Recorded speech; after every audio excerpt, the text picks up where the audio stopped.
We see a ship, three-masted, dark-hulled, and almost serene-looking, silhouetted in moonlight on a calm sea. Around it, the darkest darkness one can imagine, impenetrable, unyielding, and endless. There are stars in the sky and a half-clouded moon, but they do little to illuminate the uninterrupted wall of nothingness that is the open ocean. It's the kind of darkness that might make a man unfamiliar with extended sea travel lose his wits, start to see things. On the deck of the ship is not that kind of man. He sits on a crate near the forecastle, staring intently into that dark, empty space past the railings, only averting his gaze occasionally to scribble in a notebook perched on his knee.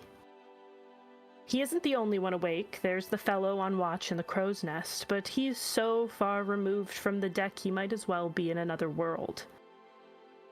The man brushes back a strand of red hair and cracks his neck with a sigh. Now and then, when he has his nights where sleep doesn't come easily to him, he finds peace out here, communing with the sea. After some time, another man emerges from the main hatch. His footsteps on the weathered deck sound uncertain to Horatio's ears, but he doesn't bother to glance back towards the intruder, doesn't call a greeting. They've been at sea nearly a month and haven't spotted a whale. Everyone is on edge, grouchy. There's no sense in having conversations that could turn sour at a moment's notice. Once they had their first whale, once the thrill and fear and fury and blood of it all had passed through them, the crew would settle. Then they could take the time to get to know the fellows they'd be spending the next 3 years with. Most of the crew were folks Horatio knew anyway, old hands he'd sailed with before, some who'd been at sea longer than the young man had been alive. But there were a few green faces this voyage, one being the owner of those footsteps. "Hello," says the newcomer, walking right up to Horatio, blocking his view of the sea. The newcomer is tall and lean. His hair is golden blonde, and the tension in his expression is softened by the moon glow. Horatio, an idiot, suddenly can't remember a single phrase of greeting in any language. He thinks only of Apollo, silhouetted by the glow of his sister, standing before a mortal unprepared for his radiance. The deity, in a billowing, unusually tidy shirt and trousers, takes a few more barefooted steps and perches on another crate beside Horatio. "Gods, but it's dark out here." "Oh, I'm Sebastian, by the way." And he extends a pale hand towards Horatio, who drops his pen and nearly upends his inkpot in his haste to take it. "Horatio Essex," he replies, his tongue finally managing to unstick itself from the roof of his mouth. Sebastian's hand is soft and warm, and Horatio is suddenly very aware of the years of calluses and chill in his own hand. Sebastian hadn't given a surname, and the name he did give sounded as though he was still trying it out to Horatio. He didn't mind. Many folks had names and pasts they had no use for at sea. "Can't sleep?" Horatio asks, trying to find something to say that doesn't involve Homeric allegories. "No, I just can't sleep in the hammocks." The swaying. "It gets easier the more exhausted you get," Horatio says, shrugging with a glance at the dark circles beneath Sebastian's blue eyes. "What are you writing?" Horatio had nearly forgotten his notebook, now half sliding off his leg as he scrambles to collect it. "Poetry." Horatio is used to this sort of conversation ending there. Most of his fellow whalers are completely uninterested in poems and literature, and those who are interested tend to seek more godliness in writing than what Horatio tends towards. He's surprised, then, when Sebastian responds quickly, sharply. "Read me some." It's a breathless demand, and when Horatio meets the other man's gaze to find the most earnest sparkle he's ever seen in anyone's eyes, he's helpless but to acquiesce. We pull back. Time passes. The sun wheels over the ship, Apollo racing with Artemis. Orders are shouted, boats lowered, whales hoisted and processed. Quiet moments are shared, raucous moments, soft, breathless moments. It becomes easier to sleep in swaying hammocks. Sebastian gets his calluses, sprouts a scruffy beard, and Horatio is beside him, turning constantly towards his brightness like a flower. With the rest of the crew, he teaches Sebastian rigging and skinning and rowing and boiling, all the sundry bits of whaling. He shows him how to carve scrimshaw, lets Sebastian etch the bowl of his pipe with ferns and flowers as they huddle together on chilly nights and share stories of their long-gone homes, their families, their dreams. The scene changes. The wind shrieks and the sails snap wetly in the squall. And yet, the whaleboats are lowered. The sighting is too good to pass up when they're already a dozen barrels behind where they should be this far into the voyage. Besides, what kind of whaler is afraid of a sleigh ride and a bit of rain? Then the boats are in the water and the squall turns into a gale. The whales and waves crash around them in equal measure, and Horatio cannot hear his own thoughts over the howling, can hardly see through the sheets of rain, just knows that this storm could shatter these boats at any moment, knows that Sebastian is in another boat out there. The sky is split with lightning, illuminating the whole terrible sea for an instant, and the mate in charge of Horatio's whaleboat bellows, "There." But Horatio doesn't hear the shout over the sudden, bone-shaking sound of cracking wood, as he sees, as slow as if he were dreaming, another boat come into view near theirs, sees Sebastian clutching hard at his oars, sees a wave engulf the boat, and sees Sebastian tossed into the black and churning waters. Several things happen in the next terrible instant. Horatio screams his beloved's name, throws out his left arm as though he could catch him. The harpooner throws and hits his mark.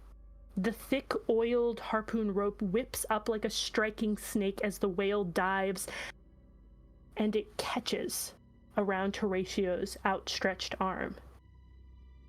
Flesh is wrenched from bone, blood mixes with brackish water. At least 3 sets of arms keep Horatio from flying overboard, and all the while he screams and watches the pale shape beneath the water get smaller and smaller and smaller, until oblivion graciously takes him.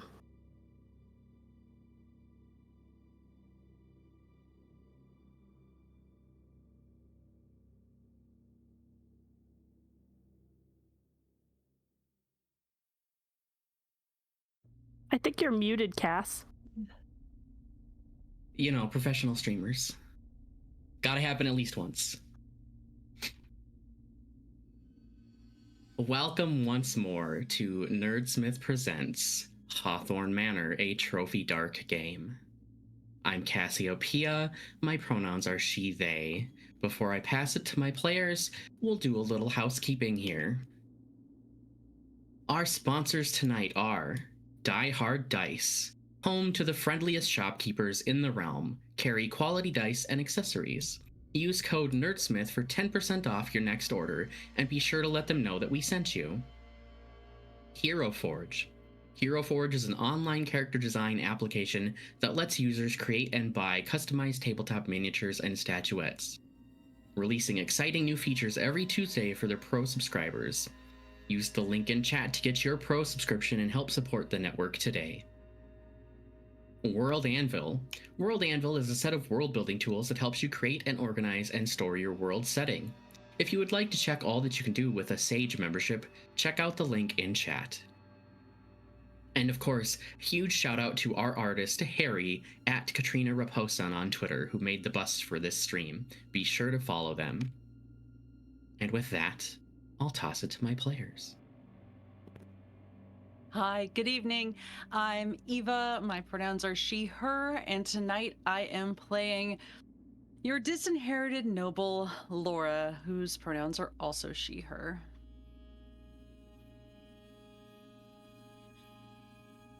Oh, that's me. Hello, I'm John, also known as Ryamasa. I am playing Bertolt. Both of our pronouns are they, and so use any of them. Feel free.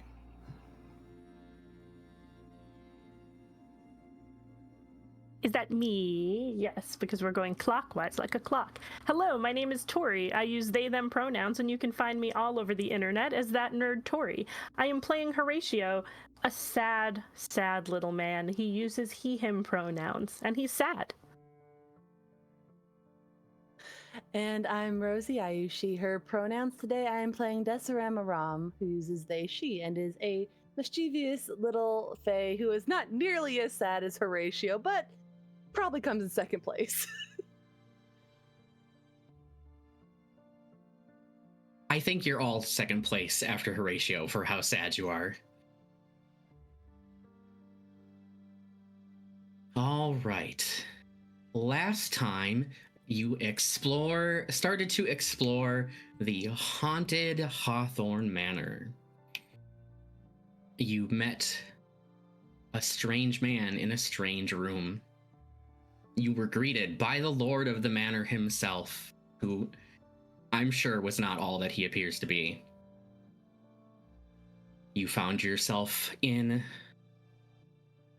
the greenhouse eventually, and met some bone birds. And at least one person wanted one as a pet.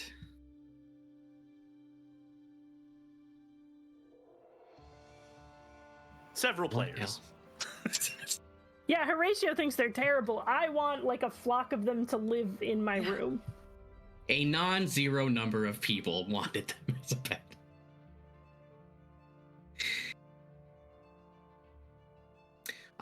Let's see. There was also the hallway with the window that showed different people different things. That was fun. And am I missing anything major until the last room?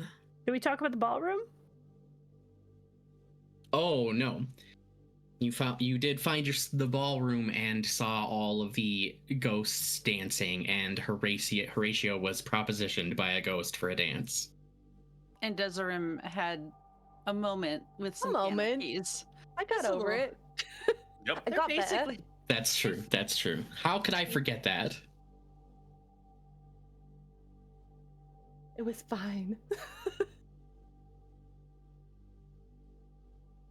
And eventually you made your way upstairs, and you found yourself in a well-appointed bedroom with, I believe, a 4-post bed, a large wardrobe, a crowded vanity, more dust than the rest of the house. And Laura, I believe you were looking in the mirror and saw a figure you recognized that wasn't yourself. I did, yes. After finding a small stuffed toy from my childhood, I believe. Yes, I believe it was a small leather horse. Yes. Yes. Oh, just like the Velveteen Rabbit, I just put that together. Oh. Oh no, my heart. Okay. Yeah, okay, I'm back. I'm here. And with that recap, we find ourselves in Ring 3. We will start the scene right there again. Laura, after you pocket the small leather horse, you glance up into the mirror and you see reflected back at you not yourself, but your brother. Horatio, you also happen to glance over to the vanity and you catch not a reflection of yourself, but your lover.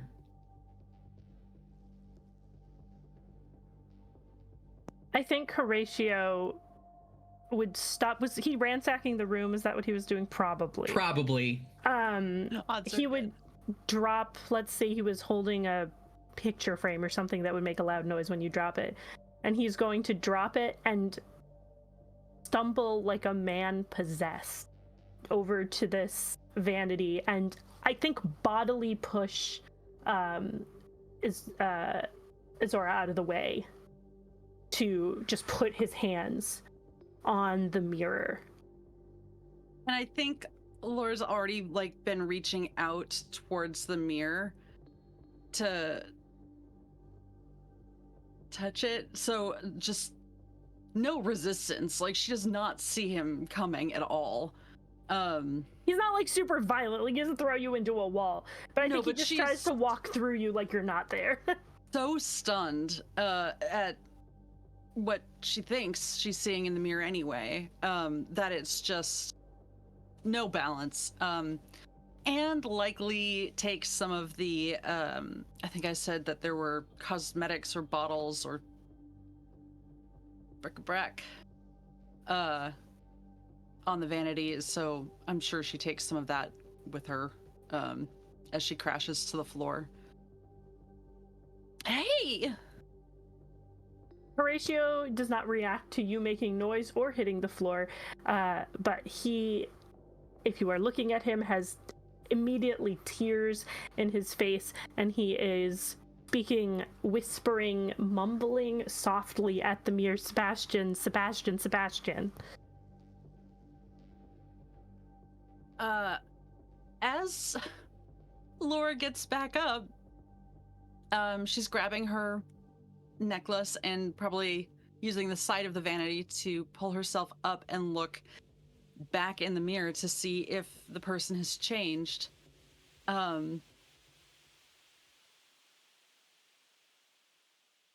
She's also going to touch the mirror, assuming it's not sucking in Horatio's hands because the house is weird. If it was, he'd be happy. At least momentarily. No, probably permanently. The visage in the mirror has not changed. Is he reacting to anything? Or is he moving at all?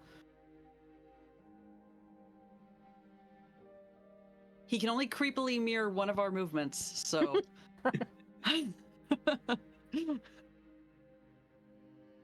Or can he? Oh god. New horror unlocked. Double. Oh no. The figure in the mirror, at the moment known as Sebastian, is not reacting to outside of the mirror. They are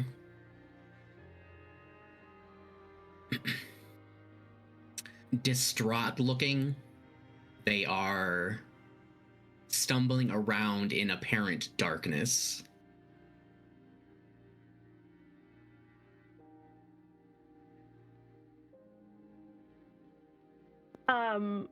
Horatio's just going to keep saying his name, probably louder, maybe as though he's calling to him, trying to get his attention.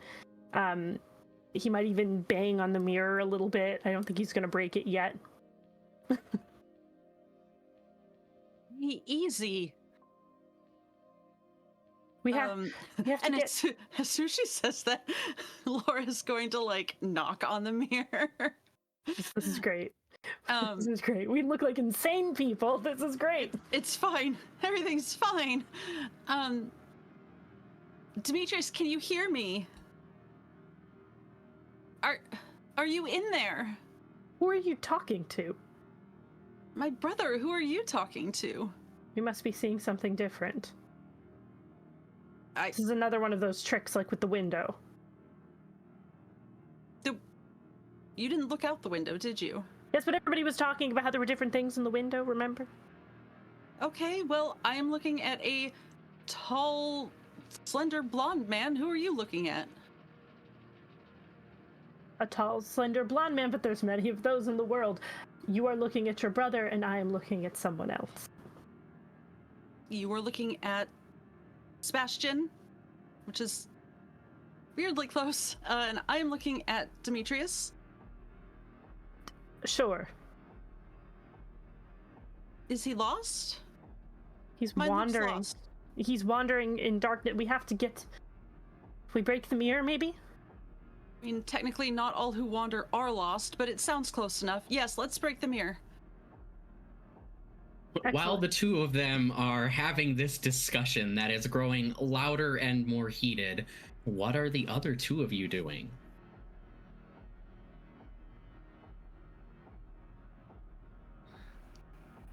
I think at this point, if they've spent the entire time looking at a mirror, Bertolt just looks at the mirror like, the fuck? Fair. As much as part of me wants to say, Berthold, you see a different important person, I feel like that's too chaotic for what's going on. Berthold, you don't see anything in the mirror, not even your own reflection.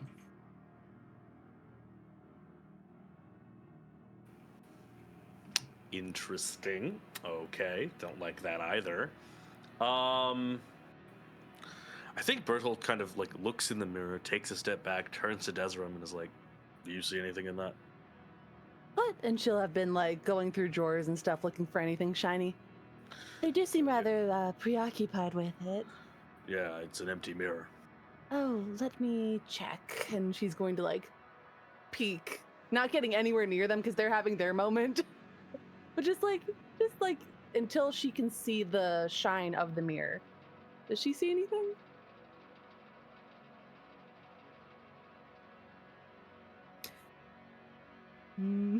You also don't see a reflection at all. Huh. I Like, don't see anything. I guess that's not exactly true. Mhm.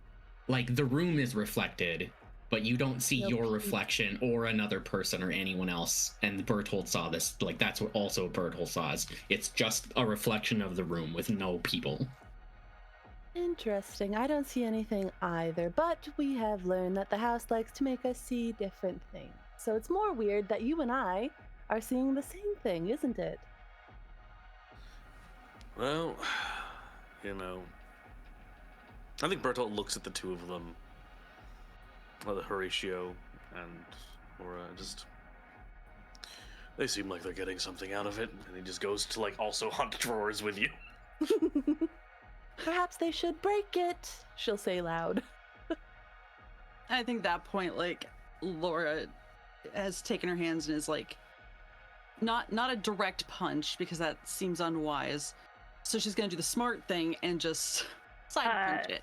While you're doing that, very gently trying to break the mirror, Horatio is going to take a probably also scrimshaw-handled knife out of his pocket and not stab the mirror, but he's going to hit it with the hilt of the knife and just smash the middle of it as hard as his good arm can. Because we all know he has a bad arm now. As Horatio is aiming for the mirror, Laura is it the same room that we're in that the person we're seeing is in, or they're in kind of darkness? They are in a formless space. It's not lit, it's not dark. Laura has a brief flash of a thought and side checks Horatio. And she also stops banging on the mirror. Obviously, you can't do both at the same time, but Is this before I break the beer? I don't know. But I know that as soon as she sees what Horatio is going to do with the knife, she's going to try and side check him. I want both of you to roll 1d6. It doesn't matter what color, because it's just dependent on the number. Thank God, because I have a rainbow die. How many players can we lose? I rolled to it PvP? 2. 1! Oh! You are slightly faster than Horatio in this moment. Horatio stabs me instead.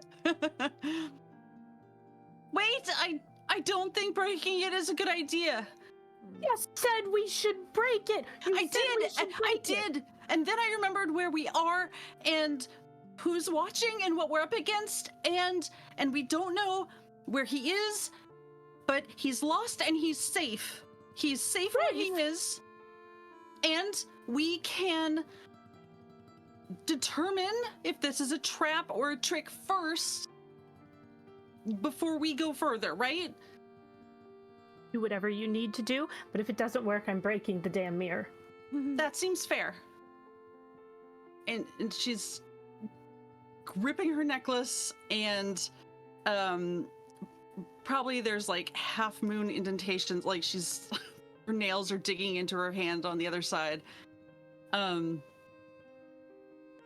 Okay. Great. Thank you.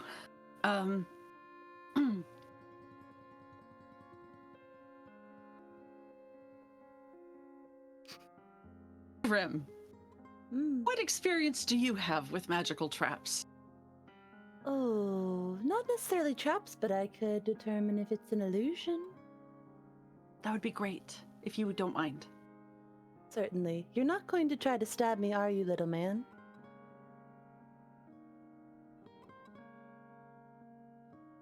I feel Maybe. like you are not first in line. Okay. I would like to determine if this mirror is playing tricks on us. All right. So that is... I'm good at illusions. Yeah. Any devil's bargains here? I mean, if... I feel like it's too extreme for you to end up in the space with him. Oh, yeah, no.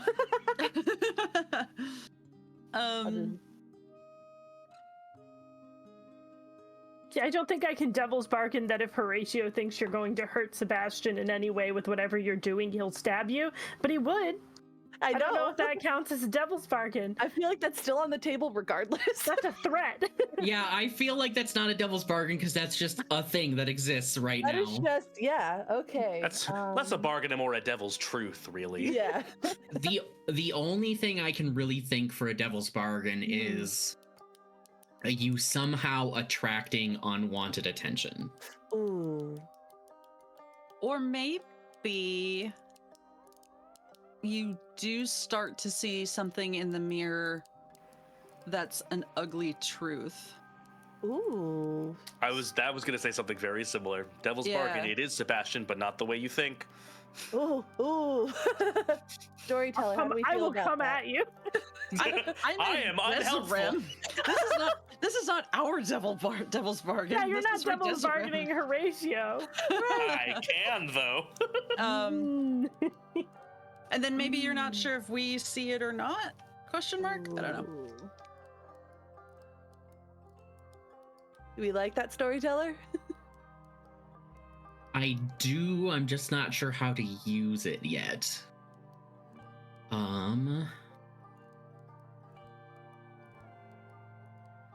Sure, I like that. Okay. That is a 5. But I still get whatever the devil's bargain is. All right. I needed that because the other one was a 2.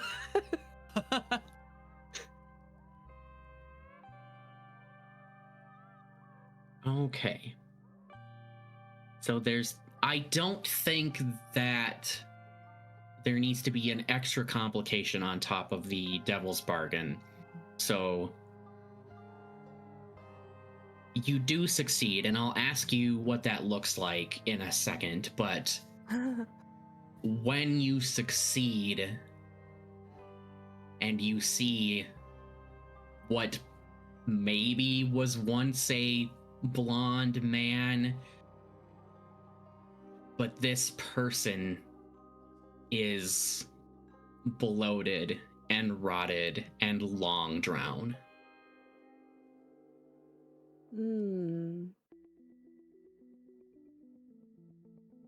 She'll kind of like grip the vanity and lean in close, the edges of it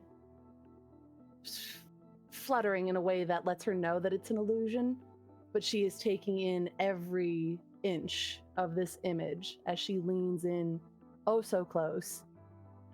Not the decay that I'm used to.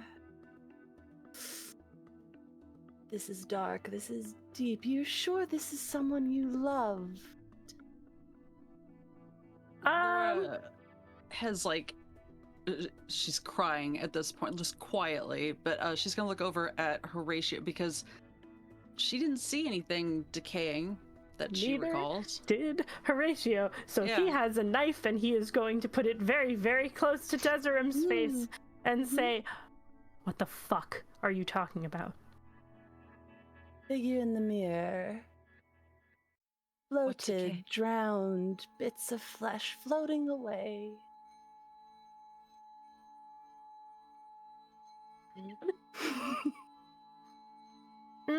Can he just sort of press it into her cheek enough to draw blood? I don't want a PvP murder yet. Yet. I'm fine with that.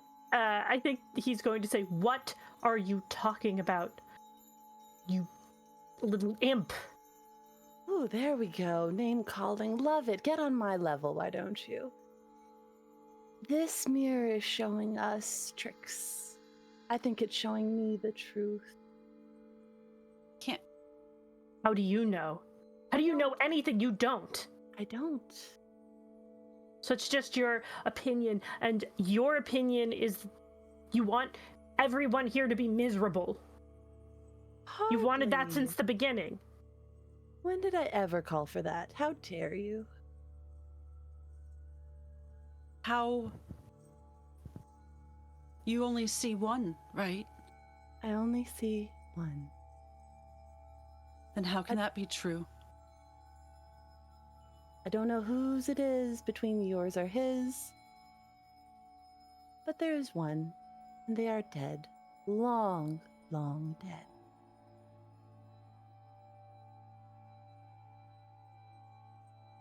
You could be lying.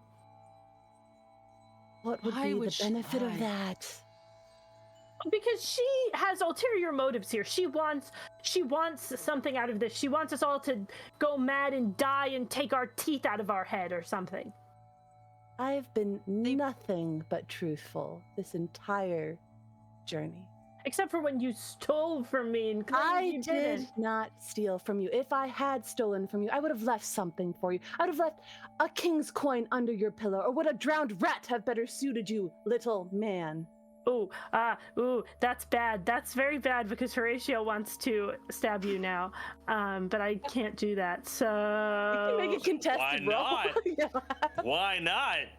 yeah, Or can just going back to looking in the mirror. This is. Can we contest Beyond when you her. say drowned rat? I think we need a contested roll to Okay. we need a contested roll to have him maybe stab you a little bit. Someone can grab him and make the stab not bad. Is this anything I'm skilled at between plants and illusions? Probably not. I know Laura should, but she's just really distracted by the mirror, trying to see what Deserim. I have That's gonna break the mirror. I because have at a this point it has skill- gone too far. I have a skill in passion, and I would like to argue Ooh. that this is a passionate moment. Murder is a crime of passion, I suppose they say. Oh man. Oh man. Okay. What dice do I roll? Because I never remember how to play this Take game. one light die if it is something you are skilled in. Take a light die for each mark of ruin you currently have. Take a dark die if the contest itself is inherently deadly or dangerous. For me, it surely is. Take as many dark die as you are willing to risk. Well, so I take a light die for every point of ruin I have, so that's already 4. Yep. And then an additional light die because I have passion. Yeah, I don't think I don't silence think I or beast need- or plants is gonna help here. I don't think I need to risk a dark die if I'm already rolling 5. Oh boy. Oh, Okay. yeah, listen to that.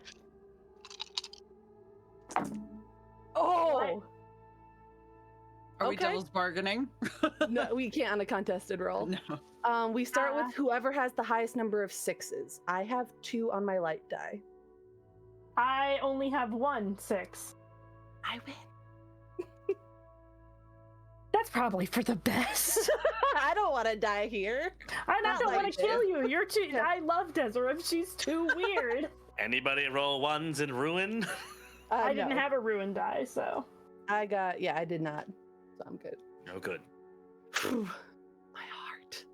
So, before the mirror is smashed to bits, how does Horatio attempt to stab Desiree, and how does Desiree evade?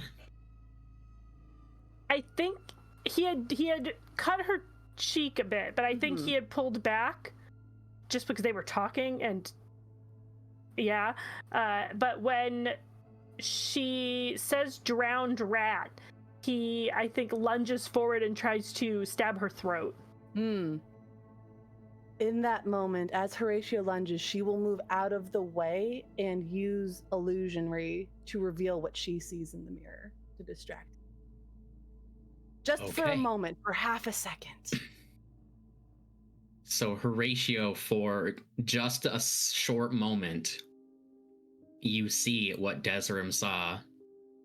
And then Bertold, what do you do to break the mirror? Well, we've already fucking decided that Berthold uses rituals extremo casually. So he just, I think How many more again, rituals there's that. can you do? All of them, all of the rituals. Whee! So I guess reaches How into many the ways to bag break a mirror? at his back, right? And then just from what you know is a bag of scrap metal and random crap that he's picked up from the course of this trip. All metallic mostly, the box, for example. Just pulls out a blacksmith's hammer that just kind of appears out of the bag and then just breaks the mirror, just hits it right in the freaking frame. While this happens, Horatio, once he saw that image in the mirror, collapsed to the ground and collapsed, and is crying, probably in the fetal position. I'm sorry. It's okay. Laura He deserves it. also is stunned by the image in the mirror and gasps, but then when the hammer hits it, she flinches like it is her being hit. And I need to know if anything happens after that.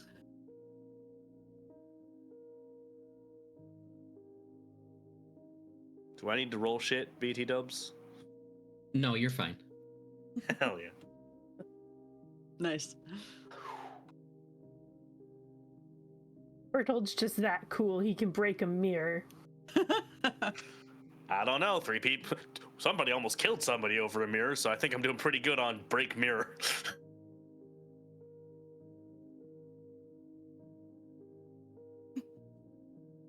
I think, Laura, you're too shocked to be able to tell in this moment if something has changed.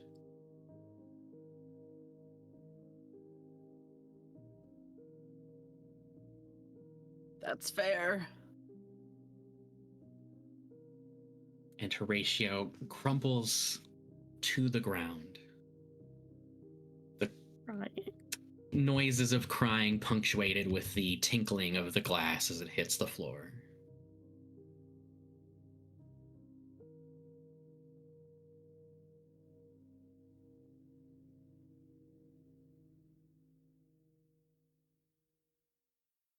I would like to take a piece or two of the mirror with me. All right.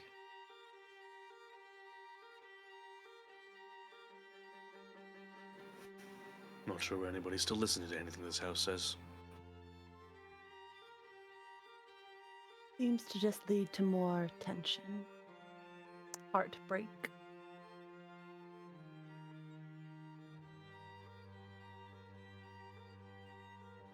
He shouldn't have looked like that. I didn't think he would look like that.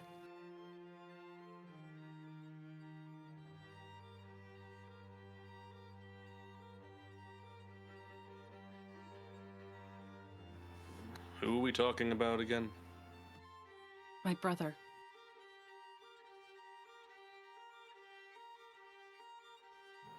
What would you expect?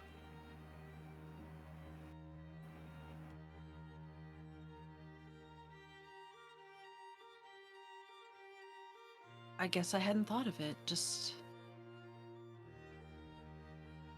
lost at sea makes it sound more romantic than it is, right? And I think Horatio sits up at that, surrounded by bits of broken glass, and his eyes red and puffy and wet.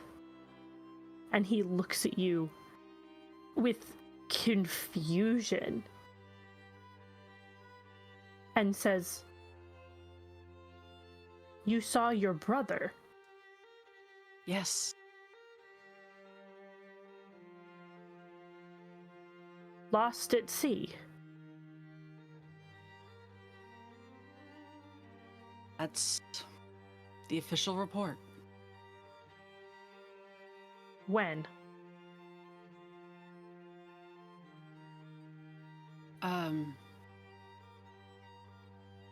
Months ago. Why? But his name was Demetrius, right? That's why I thought it was strange. It's Demetrius Sebastian DeVere. And Horatio's face drops, and No. he says, "You're the sister." You're the lover.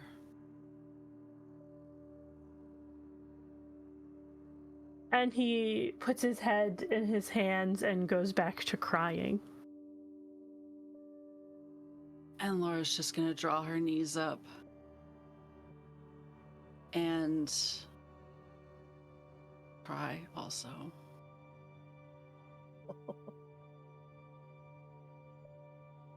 And she's not gonna take it out of her pocket, but with her elbow, she's going to be holding that little leather horse very tight.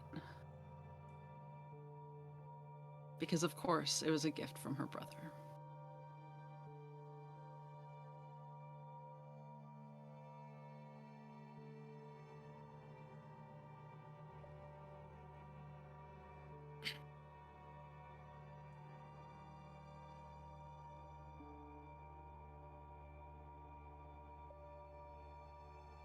It's hard to know what to do next in this moment.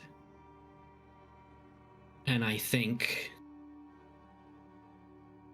for lack of a better plan, not knowing how long you've even been in the manor, really, because even in the forest, day and night were unreliable. You push the wardrobe up against the door. You take some time to rest.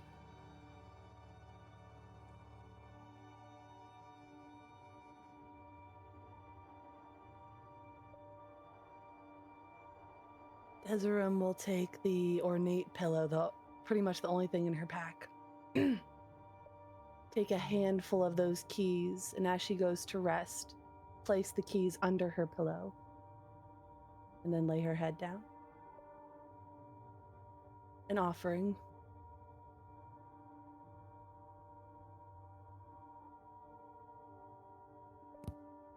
Laura just cries herself out and,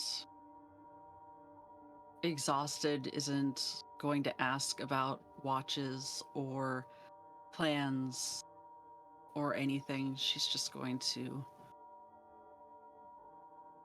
lay where she is, probably, and cry herself to sleep.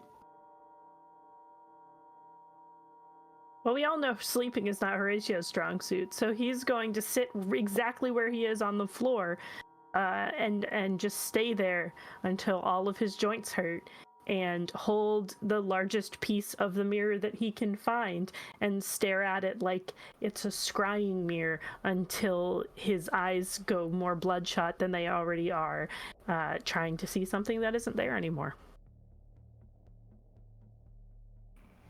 In contrast, Bertolt sleeps like a baby.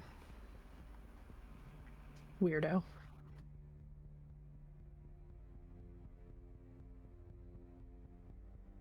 I love Snores. Snores constantly the entire time. Amazing. They're the best character in this game. Desiree will find the snoring more soothing than the crying.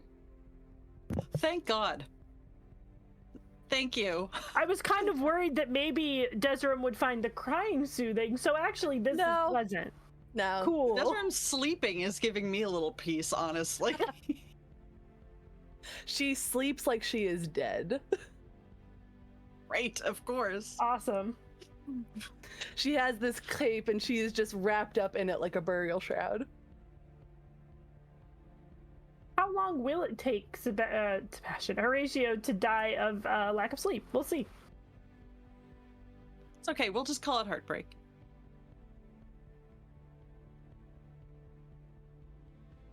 You all rest in whatever way you can.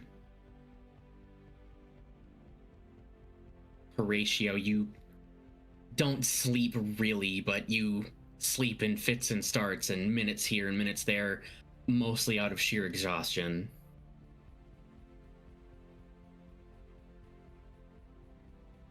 Bertold, you don't dream often anymore.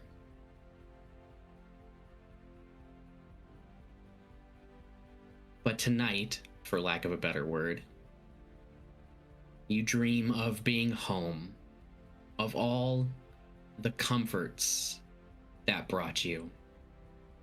Your bed, delicious food and drink, working at your forge, your partner touching your hand, snuggling with you in the dark and the cold of night.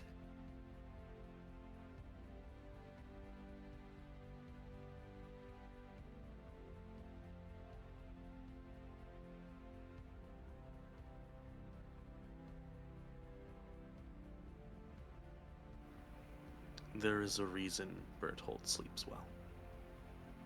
And I think that's all that needs to be said.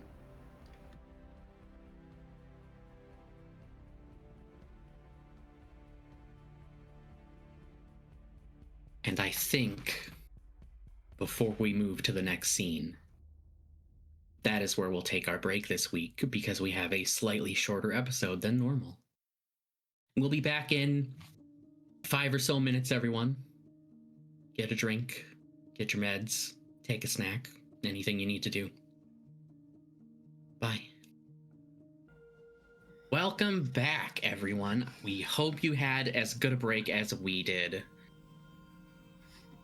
I think everybody screamed a little bit. Yeah, I do think everybody screamed a little bit. So,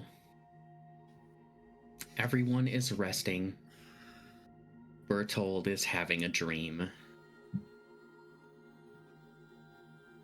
Desiree.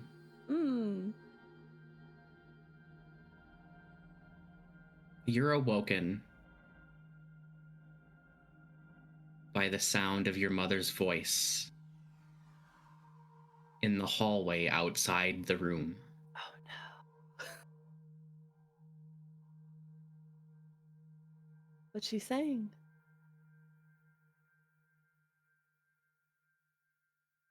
The only thing you can make out is your name.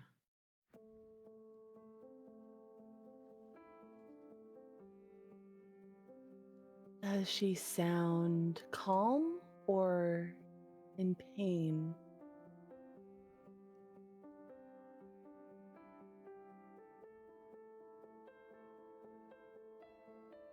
She sounds calm. She sounds not quite like your last happy memory with her, but not under duress. I will look under my pillow to see if this is a reward.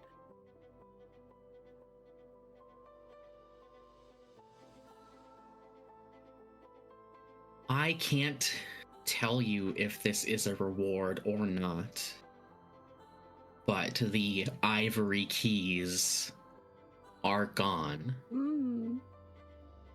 And you placed a handful there. And normally for something as bountiful as that, you'd have a pile of coinage in return. And you only see one bright, shining king's coin.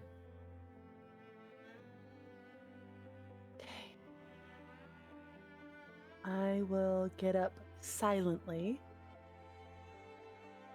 Look around. Is Horatio still awake? I think Tori will tell us that Horatio never sleeps, but we do know that occasionally fits of unconsciousness come over him. Occasionally the nap takes Horatio. Yes. True. I will quietly, silently make my way over to the door that we have barred with a wardrobe and just press my pointed ear against whatever section of door I can manage to squeeze up against. And listen.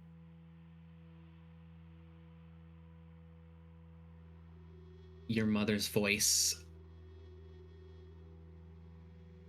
rings through again, though quieter, almost as if further away. But she says, "I'm here. Please find me. I'm here."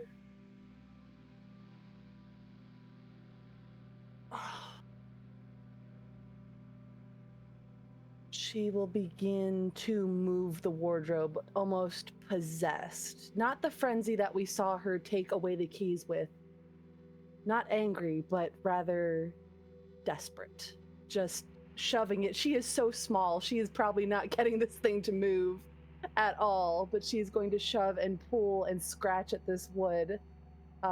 It will probably be loud enough to wake the others at this point as she is just crying out, tearing her own nails against this wood, trying to shove the wardrobe away from the door. I agree that it's probably loud. I think, though, because multiple people have ransacked this room, that, like, the drawers are all pulled out of the wardrobe, so, like, it is lighter because there's nothing in it. It's not light by any means, right? Because, like, right. In a manor like this, you have things made out of the finest, sturdiest wood. It's not IKEA. But all of the drawers out of this, like, 6.5, 7 foot tall wardrobe have been taken out. She's 5'2". She tiny. Yeah, I think eventually it's going to scrape against the floor as she pushes and shoves and cries and just is trying to get it to move, but it's not fast enough. She can hear her mother getting away.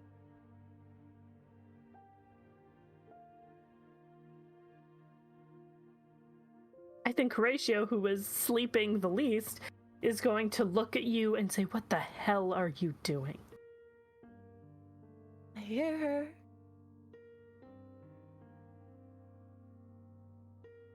So much for not listening to anything the manor tells us anymore, I guess.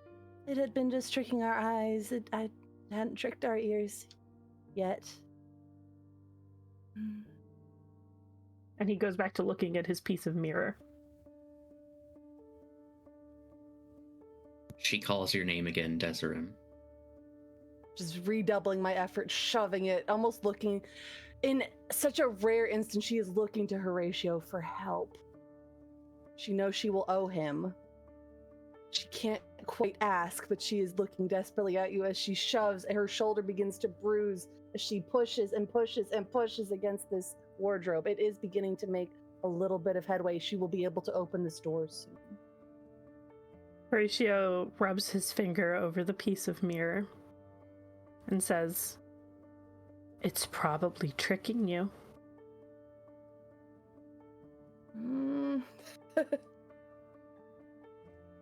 You're right. I can't take that risk.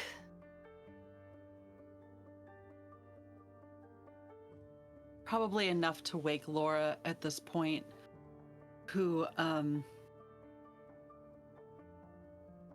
sits up and tries to assess the situation, which is just Horatio creepily sulking with a piece of mirror, which presumably is what he was doing the night before or when she fell asleep, and Desiree weirdly bruising themselves against the...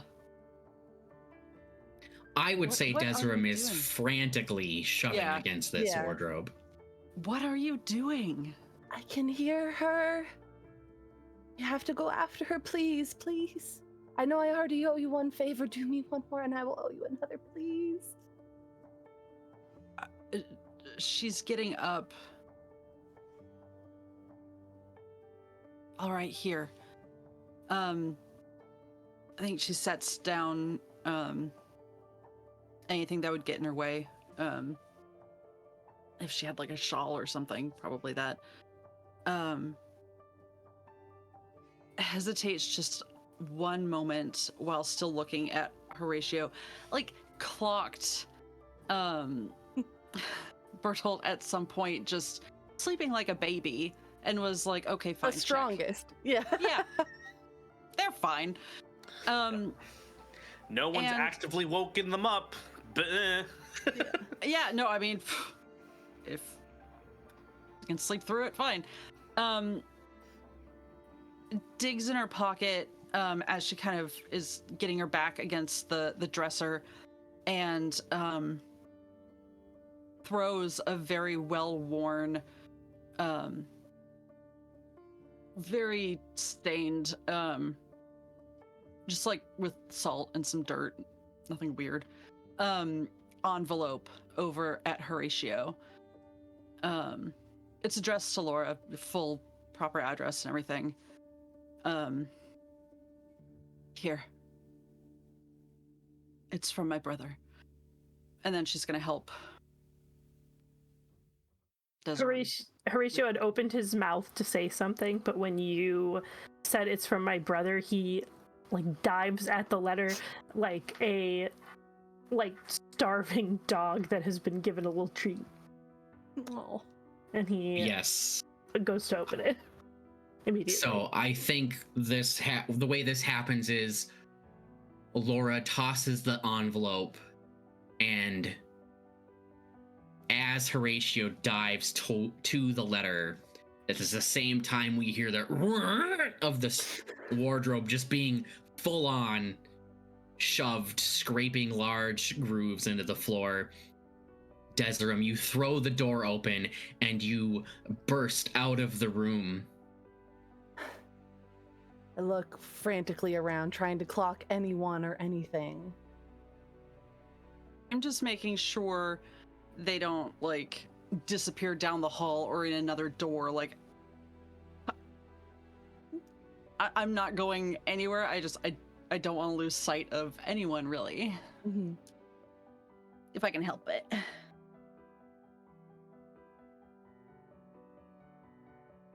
Desiree, you don't see anyone. You don't see anything, but you hear the faintest back end of your name almost out of range of your hearing. And you move down the... What was the word I was using last week? You move down the upper walkway. Hmm. And you turn that corner between the two rooms, much like there is on the first floor. And lying down at the end of the hallway is an item of your mother's that you haven't seen since that day.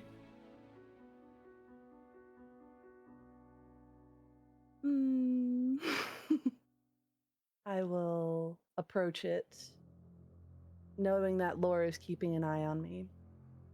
She might not be able to see me now that I've turned a corner. Yes, Laura, you see Desrim go around the corner. Sorry. Can you whistle or say something or hum or let us know you're okay while you're out there? Desrim will begin to hum her mother's tune as she approaches this object. She'll hum it, and it's soft and it's quiet, and it's, in any other circumstance, it would be reassuring and lovely. Right now it's a little bit cold. She carefully, cautiously, like almost predatorily approaches this item, knowing that if she sneaks up on it too fast, it might vanish. It is a beautifully crocheted shawl. It is gold and copper and cream, and gosh, she knows her mother wasn't Fae, but this might have been a work of one. She didn't know better. And there are just the smallest drops of blood scattered across it. But she holds it close and she breathes it in and prays that it is something real, holding onto it desperately as if it might be smoke in her fingers at any second.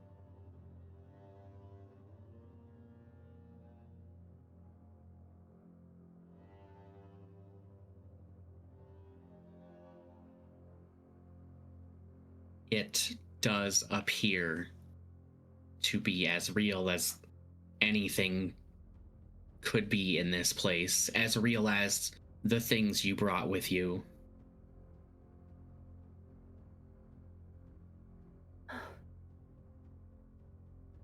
She racks her brain for how long it's been since she's seen this, and it's not coming up with a tangible answer.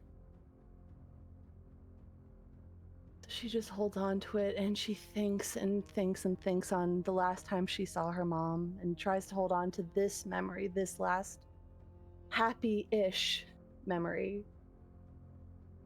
And she'll hold it and sort of wrap it around herself on top of her cape. It looks rather silly, but to her, she has never been more beautiful.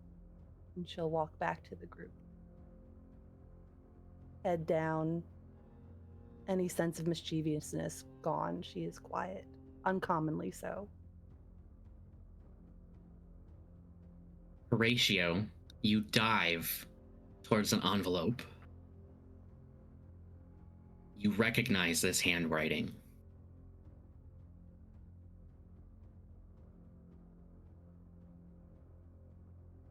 Immediately tears it open.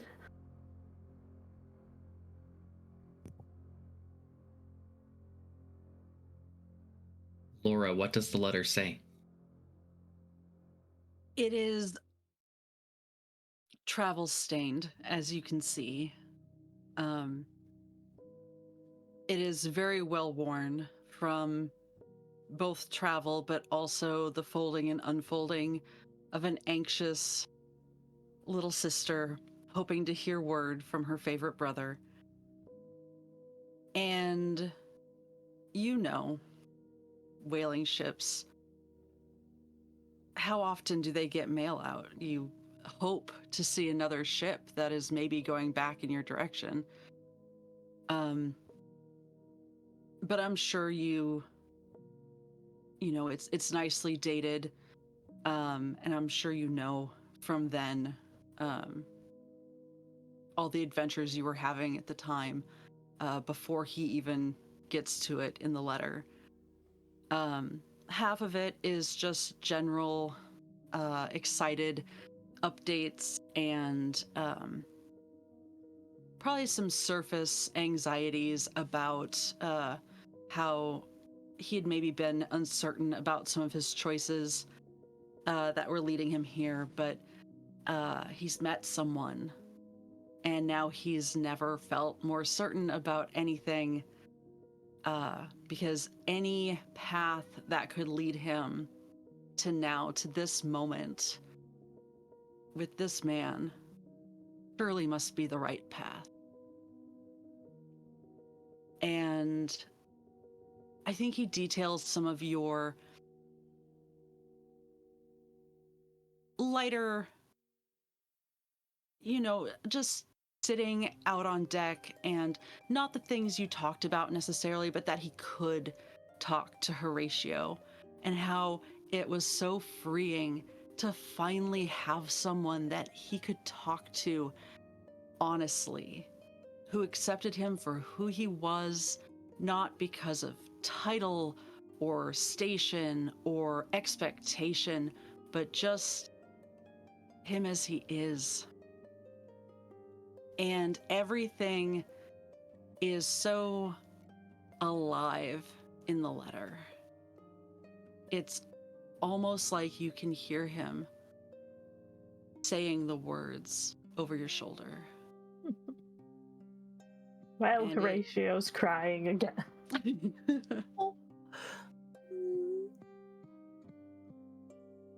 And I think he would very gently and delicately, probably more delicately than you've seen him do anything ever this whole journey, just hold the letter to his chest as he quietly cries a little bit. But he's smiling. Oh. Meep. Meep indeed. He's just a little guy. Just a little guy. No, he tried to kill me. I'm gonna ruin the moment with my joke because it fits appropriately. Do Joke's on all of you. This is actually just dealing with your stages of grief. Ah! Hey! Oh no! Oh, you That's can't John's make me. job. A TTRPG being used for No, therapy? it's not. I'm not Wow, being paid to rude. run this group. TTRPGs as therapy, it's more likely than you think. Nah. Who put these feelings in my game? Oh, who put my feelings? How dare I make a He character did. Therapy's hear me? expensive, y'all. Yep. A little bit of us lives in each of our characters. Consequences for my actions? No. Never. Nope. Nope. Oh man. I think then is when you rejoin the group, Desiree. She's wrapped up. She's got a new outfit. She is wrapped up in this shawl over her cape. She'll just not greet anyone, just head down, quietly go back to her little corner, sit on her pillow, and just hold it tight to her. I think Horatio, as he's very gently folding this letter back up to give back to Laura,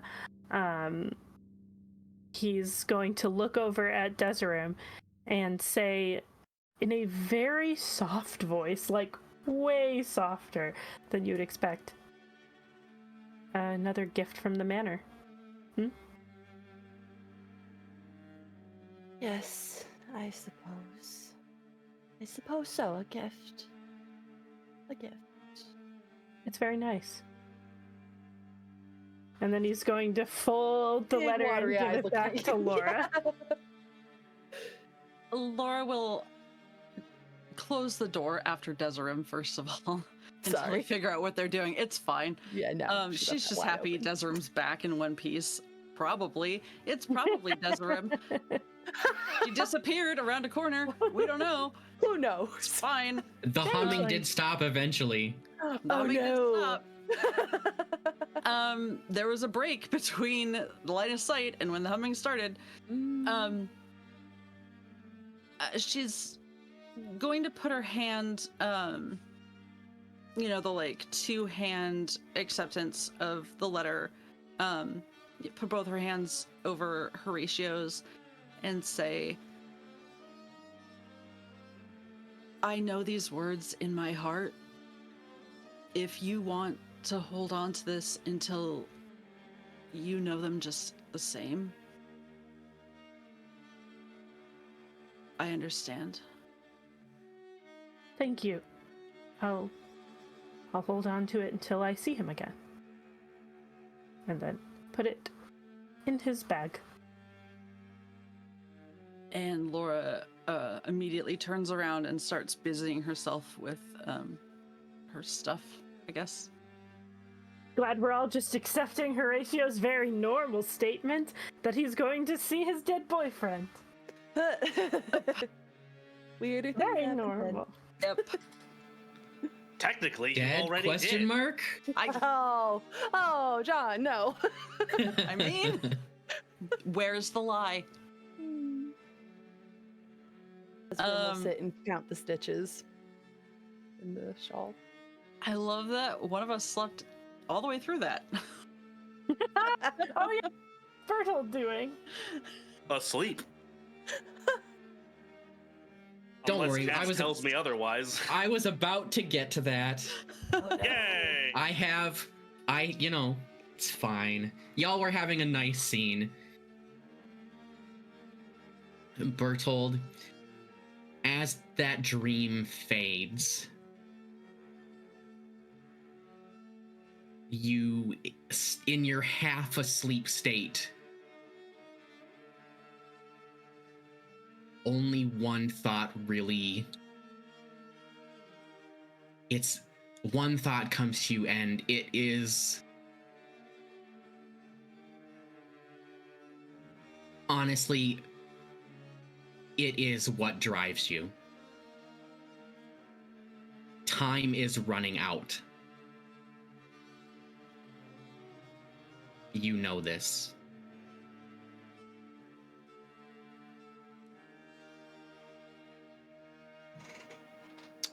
Whenever Bertold wakes up, which I don't know where in the happy rejoicing question mark this is, I think much the same way he always has. He packs quickly, efficiently. He doesn't take a whole lot out, and there's not a lot to put back in. Shoulders his pack and goes, well, looks around. I think finally kind of notices wardrobe has been moved. Someone's crying. Someone is counting stitches in a shawl. Just kind of vaguely looks around and says, well, anybody find what they need between when I went to sleep and now?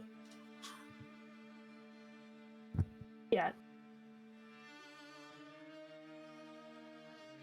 I don't think I needed this, but I do appreciate it. It is a nice gift. I have not. No. So let's carry on. Time is ticking. We do have a creepy room down the hall that still wants us to visit, so... The one that smelled like something. Is that the Lavender. smelly room? Yes, the smelly the room. smelly room. Let's go to the smelly room. Yeah. Right, that's right. Cass put a lavender scented vampire in this game like it was being made for me. Yep. Yep. Yay. Yep. And we were obstinately going in order from the stairs instead of going straight to the trap room, so... All right. And look what that choice got you. Yeah. More trauma. This. Bertold got a good night's sleep, so.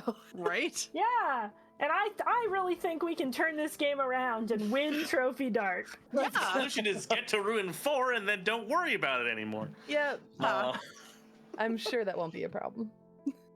Oh yeah, I have ruin, don't I? Ugh. Listen, I've only got 4 ruin. Well, you're right up there with me. Nice. Exactly. I haven't done a single ritual yet. Sounds like a you problem. Skills issue. Can't remember. Get good. Is there are there any carvings on the store? Oh, I don't think we little could creepy see babies. from where we were when we looked originally, which is funny that we didn't just go down the hall and look, but whatever. The car. Are you talking about the lavender scented door? Yeah. Yes, there is a carving, and you did sort of look at it, but I look It at it with is- intent this time. okay. To match what I believe. Oh, honestly, I don't remember what the key looks like now, but Do we have a key? I believe you had a key because the Oh, room yeah, it you're was in behind- didn't require a key. Yeah, Yeah. it was behind the painting. You're right. Yeah. Right. I found it, and John, you described it. I think so. Oh no, that means I have the key, unless someone took No. it. Oh. Ooh. I described a key. I with don't know. baby Did face. someone I take don't it? think I described that one. I would have taken it if no one took it out of my hand, but Yeah, nah. No, I mean you had it last episode, but now you're like, I think I have the key. I don't know. Do you have the key? I will look. Eva, completely forgot that I was the one that found it until I started speaking. Laura, also probably more distracted than Eva, will check her pockets.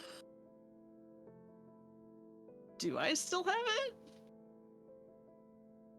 Maybe. Yes, you do. It could have fallen out when Horatio shoved her. Who knows? Or It could have been spirited away in the night. Who knows? Could be in my pack. Yeah. Wouldn't be the first time. I know.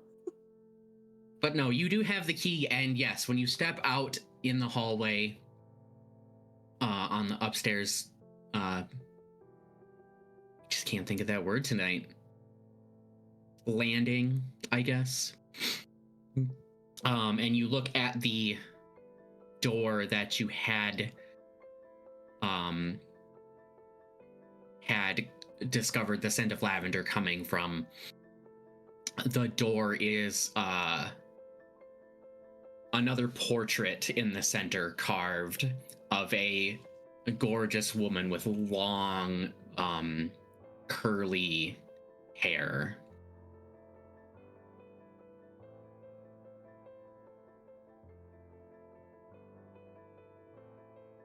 I mean, we have a door and we have a key, so shall we? Sure. Let's see if it works. I will put the key in the keyhole. The key turns, the door unlocks and swings open.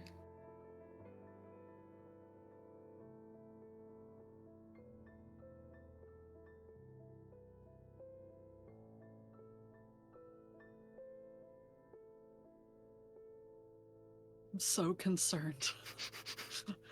Hello? I blue screened for a second, sorry. No, that's fair. I was like, I knew I should have knocked. I should have knocked. Oh, why would you knock? No, yes. You never knock because when you get, well, what is it? The 4 knocks and that tells you time is up. Doctor Who. Yeah. Yep. Thank you. So yes, the door opens and Desirem, what Oh boy. is in this room? This room. It once had beautifully ornate floral wallpaper. Most of it is gone, if not all of it. There are scraps of it scattered about the floor. Some of it are still sticking to the walls, but it's peeling. There's beautiful wainscoting. No expense was spared making this room. There is a beautiful 4-poster bed that has fine velvet drapery on it. Again, a little bit molded, a little bit deteriorated. There is a grandiose vanity with all manner of crystal vials and perfumes on it. A large rug covering the floor. There are multiple windows that would have at one point let in lots and lots of gorgeous sunlight. And there is a closet on the other end that would have held a wardrobe of immense volume at one point. This is the lady of the house's room.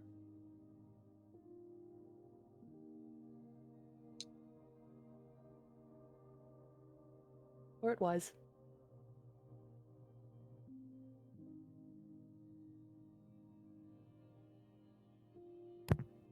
I will step inside, I guess. And I will follow.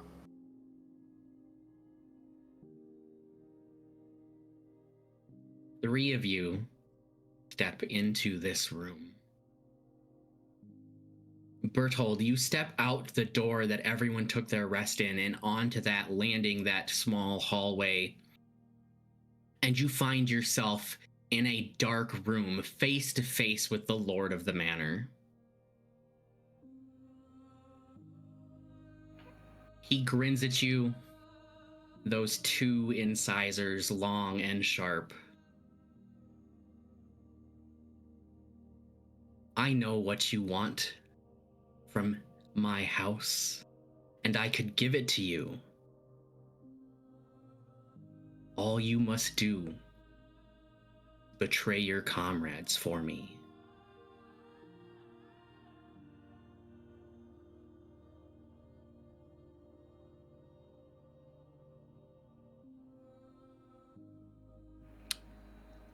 What is it you think I want?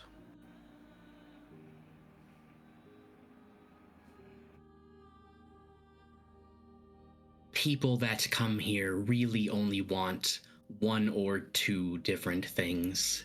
They want for themselves to live forever, much like I do, or they want to save someone close to them. I have seen your group's thoughts. I have looked in your dreams. You are all missing someone important, but in your case, you know exactly where they are, and you know time is running out.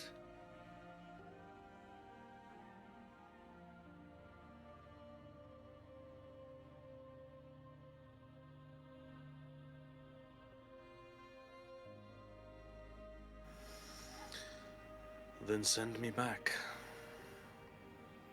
Because I can do nothing from here.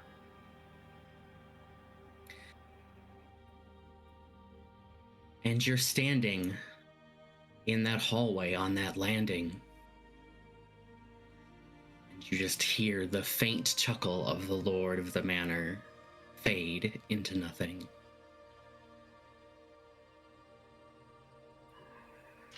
Bertolt, I think, sort of cracks his neck.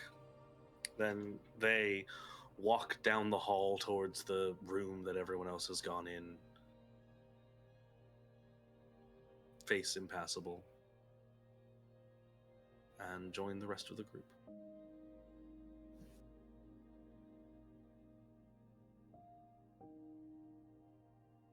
So the three of you entered this room, and now the four of you have entered this room. None of you noticed Berthold's absence because to you, there was no absence. He was right behind you. They were following you close behind.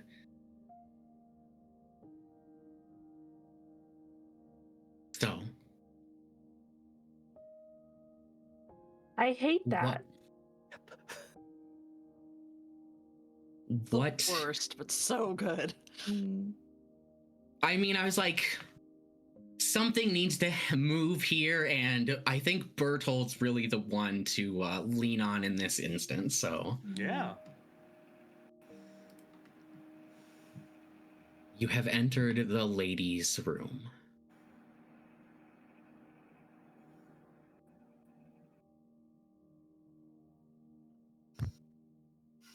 This reminds Laura too much of the life she no longer has.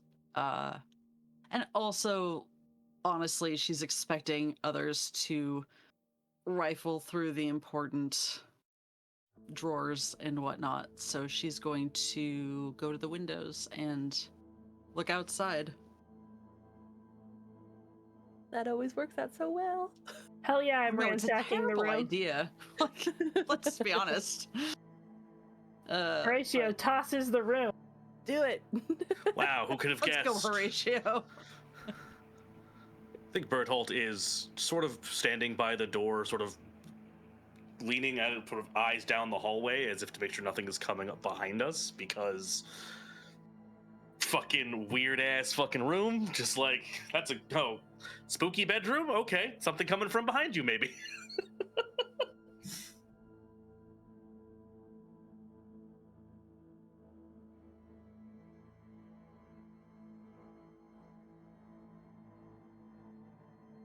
Laura, you pull back the large curtains on the window and you gaze out.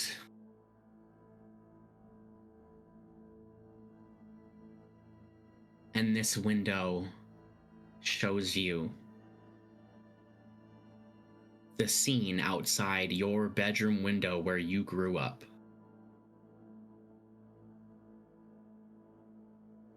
Before you left your home and your family and your title. A sprawling yard, much like here in this manor. What does it look like? Oh, it is a very meticulously kept garden, with a low boxwood hedge, corners so sharp, it's almost like someone took a ruler to them. Obviously, there was a gardener for that. She didn't do any of it. But there was a very large tree that Desiree probably could tell right off the bat what it was. Laura never really knew, but it had the perfect giant branches for climbing, and then the nice little nooks and junctures higher up where, like, the perfect bird nest spots that her brother would, they weren't supposed to, of course, but they would go climbing, and he would always make sure that she didn't fall. She was very good at almost falling. And I think the garden is very geometric and very aesthetic, not smart. Like, there's no real thought given to what's good for the area. It's just what's pretty. And beyond the hedge is just a very softly rolling hill, just an open field, big open field, until it hits the woods. Bucolic, one might say. I wouldn't, of course, but some might. And she twitches the gross curtains back closed and turns around and I think just stands by the door.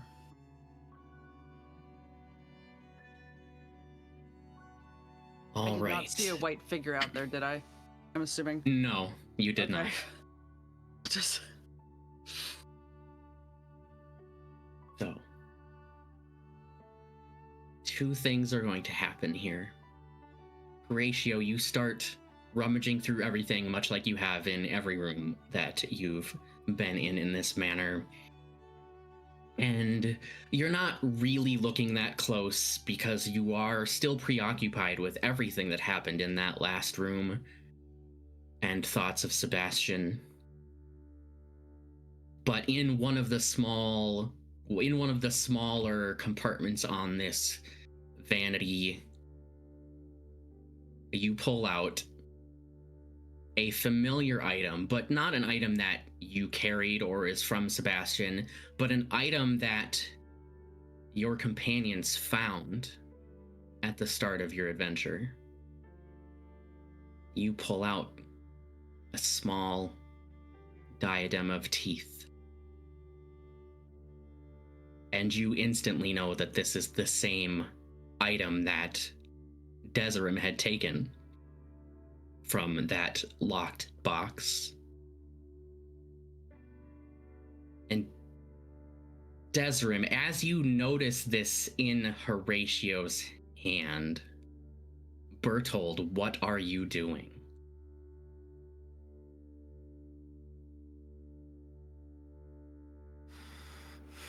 Berthold has been watching for people at the back and sort of letting their companions ransack the room, as it were.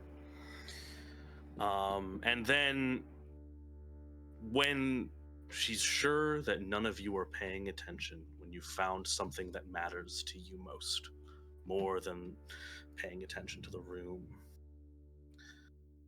Bertold reaches into their shirt, pulls out a brass locket. It's not gold because that's unaffordable. It's not, it's handmade because, of course, they made it. Without looking inside, Berthold grasps the locket in their hand. As it catches fire, the metal burns and warps and melts, running through their fingers. And they let it run through their hand to hit the floor, and the floor turns to dust, dropping you into the room below. I know what ritual that is because I have it too. Yep. Ashes. You all are struck by surprise as you plummet through the floor. But you don't just plummet to the room below. No, you plummet long and into darkness and into stone and rock and tunnel. You lose sight of each other. And as you all come to relatively unharmed after this long fall, you're not unconscious for any part of it, but it's just a slide and a fall, and there's rock and dirt and darkness. You are all alone now. And that's where we will end Do I still tonight's have episode. the teeth? Do I still have the teeth? Oh no! Am I holding teeth? I don't know. We'll have to find out, won't we? Bad! Bad! Bad!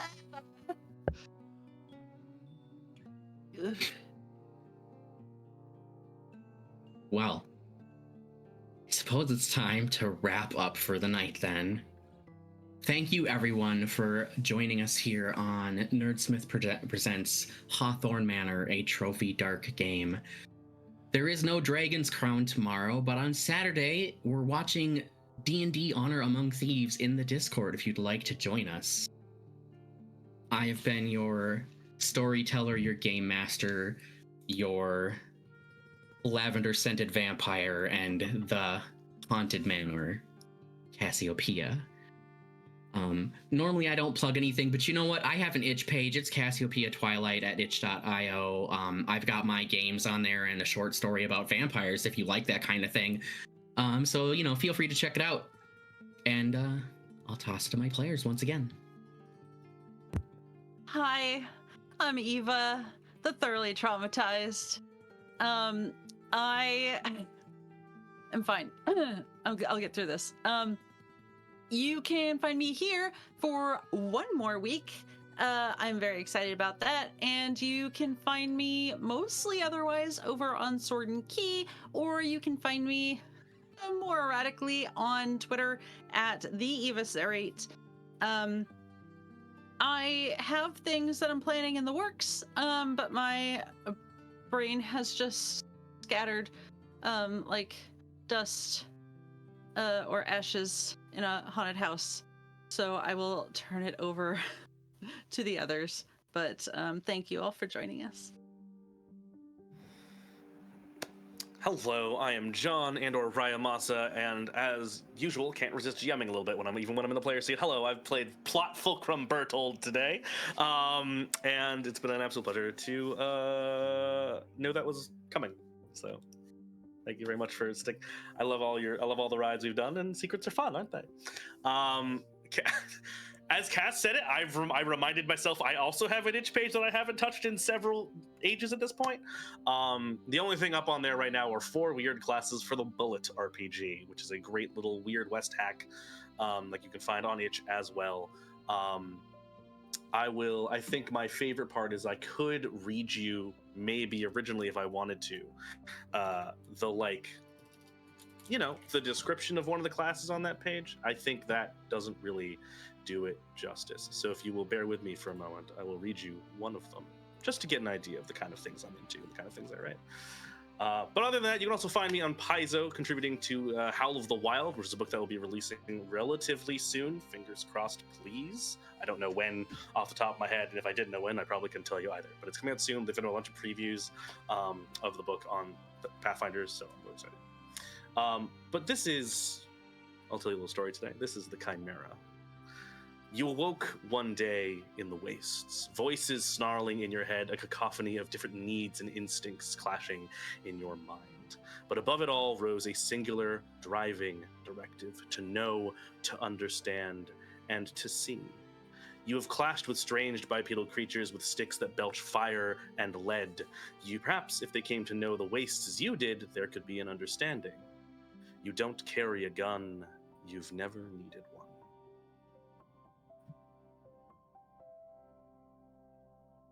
That's not an outro. Anyway. Yeah, it is. Hi. My name's Tori. You can find me all over the internet as That Nerd Tori. I have been playing your terrible little man, but is he so terrible, or is he just a little guy?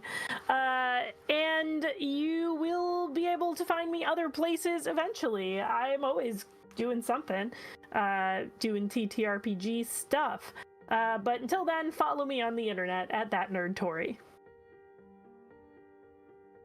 And I'm Rosie, Sweet Rosie B, just about everywhere on the internet, including at sweetrosieb.com, where you can check out my art and commission prices for OC art. I am here next week on Thursday for our final episode. I can't believe we're already there. How are we going to wrap all this up? I am screaming internally. I love all of this, and I love all of you guys. I will also be over on Siwa Pai's channel on Monday doing our West March campaign, and I get to DM this time, so I'm very excited for that. Aside from that, just stay tuned. I'm always applying and always looking for new things to be crazy little characters in. Right, I think that does it for us here. We all hope you have a wonderful night, and we will see you all next week. Goodbye.